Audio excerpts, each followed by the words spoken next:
Hey, welcome back, everybody. Happy Monday. It is 8/28/23. And, well, we got news today that this will be the new Fusion starting this Thursday.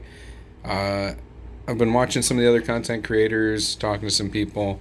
Uh, let's just break into it. I'll do the too long didn't watch if you're watching this far. If you are early in mid game, this is a must Fusion for you if you are struggling with Hydra. Okay? This guy brings a lot to the table. He brings provoke. He can mischief tank. He brings decreased speed. Um, and he can decrease the duration of buffs on enemy champions by a turn. Okay, when he's booked up. If you're endgame, like myself or others, personally, even though he is a fragment fusion, I'm going to be skipping this. I don't have any resources left after these events this last weekend. And CVC is tomorrow. And honestly, he's not going to change my account. He looks really cool. He looks like a barbarian high elf kind of deal. You know, he's got like the Thor helmet going on. It's very cool. But again, myself and my advice to others that are also struggling with resources right now, if you're not spending any money, is just to wait. Hoard your resources until the next guaranteed champion, the next fusion. I'm probably going to try and hoard until October for the Halloween fusion because those are always cool looking. Not necessarily good, honestly, but they look like something. You know what I'm saying? But let's just get into this guy, okay? His A1 is called Double Slash. He'll hit somebody twice, one person. Has a 35% chance, books up to a 50 to place provoke for a turn. But when he counterattacks, it's increased to 50% base, which gives him a 65% chance to get it. And I think the math on it was like 85% chance to place a provoke between the two hits or something like that. You know what I mean? Or something crazy. My math is not great, to be honest. But yeah, just think about it. You have a 65% chance to place it if he's counterattacking. He has a 50% chance to place it if he's just attacking. Okay. It is better than Husk, I do believe, if I remember right. And I use Husks a lot, as you know. I have 6 of them. And then his A2 is Hindrance. This books to a 3-turn cooldown.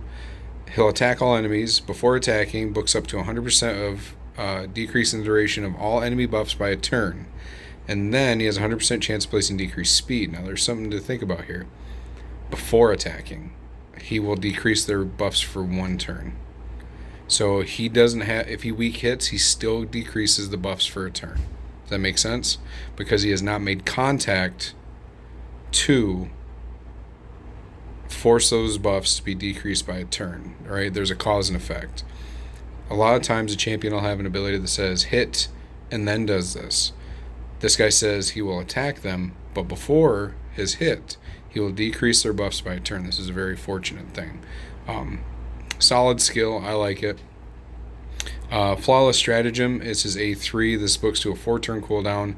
He places ally protection on all allies except himself for 2 turns. Places increased defense on everyone on your team. That I would assume includes himself because there's no exception there. Also places counterattack on himself for 2 turns.